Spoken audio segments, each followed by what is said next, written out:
Hey guys, All in Crypto here, and welcome back, ladies and gentlemen, for another YouTube video. In this video, I want to be sharing some speculative news that I'm going to play a clip that is kind of going to confirm it. But essentially, guys, I think that Anthony Pompliano has just got done with filming a podcast on the Joe Rogan podcast about Bitcoin. He said it was about 4 hours long and said that it's going to come out in sort of the next 2 weeks. This is not 100% confirmed, but watch the clip and see what you guys think for yourself. We are not only going to be getting into that, but we're going to be getting into the perfect storm that is setting up for Bitcoin and why I think Bitcoin's price is going to continue to skyrocket, guys. You guys know my opinion if you've been on this channel for long enough.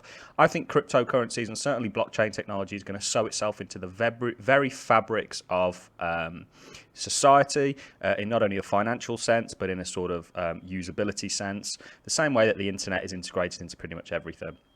Blockchain still has a long way to go, and it's my opinion that we are still somewhat in an infancy. But in this video, we're really going to be getting into all that. And a lot of people are looking at the Bitcoin chart, guys. They're looking and they're kind of thinking that, you know, things are looking a little bit toppy. How can we really impulse much further? And it's because of, you know, things like the stimulus check, which we're going to go into. We're going to be looking at, you know, this speculative news about Joe Rogan's podcast, why this is significant in terms of the retail side of things. And it's my opinion, guys, that institutions are going to continue to buy into Bitcoin. We have a number of institutions that are here publicly. There, in my opinion, will be a lot that are haven't come out publicly and said it because they don't have to, and there are going to be even more to still jump into the crypto space because it does no longer hold you as a company to hold cash on your balance sheet. It is going to hold you significantly.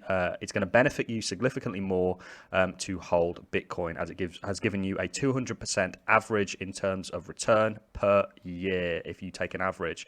And one thing I want to do quickly, guys, before we jump into the clip, is I want to show you back in 2017 what the charts kind of look like for Bitcoin. And why this is significant, because there's a lot of people kind of calling tops at the moment, kind of saying that, hey, look, this looks extremely toppy. You know, can we really continue to impulse further? But if we go back to 2017, guys, we've already seen this play out with moderate pullbacks. This is 2017, one of the run-ups. We could go back even further.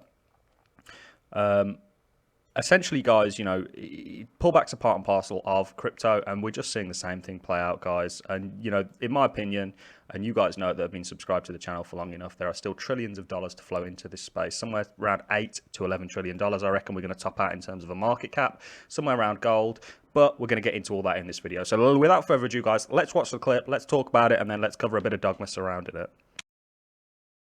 He was busy, not because I was busy. So I had to fly somewhere. What is saying? I had to fly somewhere. I flew in the morning and I flew out at night, and I may or may not have recorded a podcast. A 4-hour podcast on somebody's podcast. It's on their podcast. It will be out in the next 2 weeks. Okay. It may be one of my favorites I've ever done. Whoa. It's not the Andrew Schultz. That's already out. All right, so we didn't record. So there we have it, ladies and gentlemen. That was the clip of Anthony Pompliano, also known as Pump, talking about a podcast that he did that is going to come out in the next 2 weeks, which he had to fly out and do. I'm going to take a shot in the dark and say that that is more than likely, in my opinion, and this is still speculation, Joe Rogan's podcast. Why is this significant for crypto? We're going to get into that right now, guys. You know, it's my opinion that the crypto space still has a long way to go. Like I said to you prior to the video, blockchain technology is going to be a staple instrument used in the world.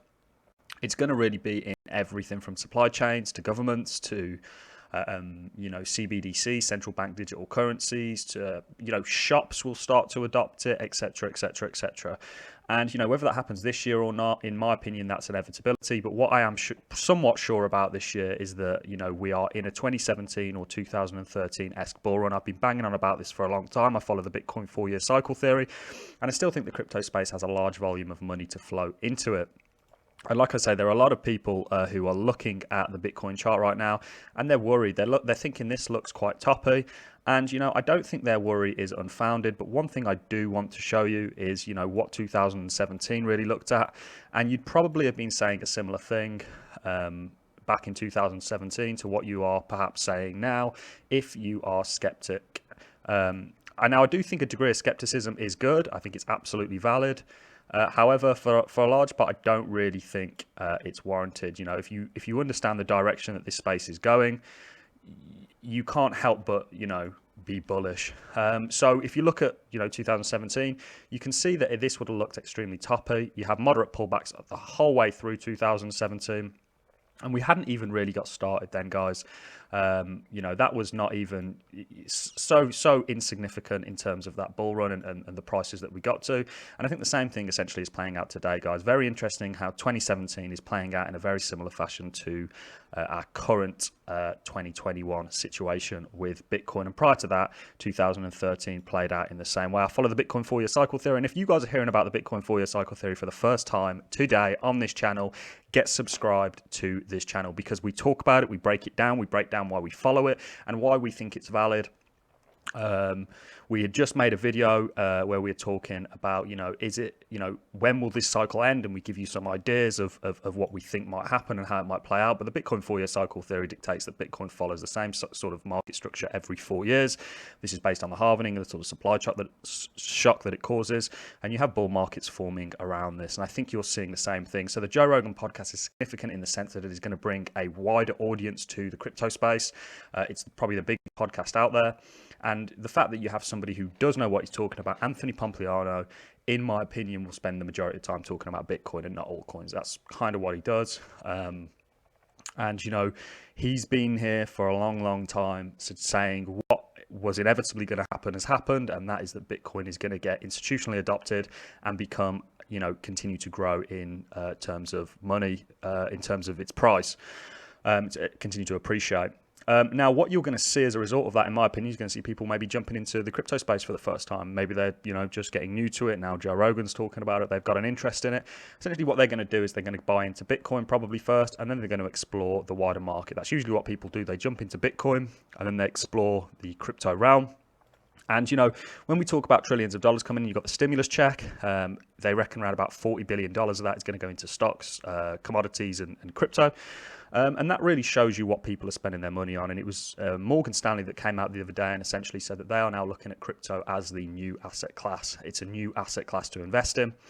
And this is huge. This is all, I've been banging on this about this for a long time, because to me it's so obvious where the crypto space is going and where blockchain technology is, you know, really affecting the world. And I think you still have a hell of a long way to go for Bitcoin. And that is largely, in my opinion, when we talk about volumes of money, going to come from institutions. We have obviously Tesla, MicroStrategy. We have a number of other institutions, Galaxy Digital. We have a number of companies, public companies, that have come out and added Bitcoin specifically, some of them Ethereum, to their balance sheets. And the reason they're doing this is because a lot of institutions hold cash on their balance sheets. Apple has a phenomenal amount of cash on their balance sheets. And essentially, they are now realizing that it is no longer benefiting them to hold that cash, hold that fiat, because it devalues every year in terms of its buying power. And also now with the excessive amount of printing, they reckon we had around about 35% of all dollars created in the last 12 months.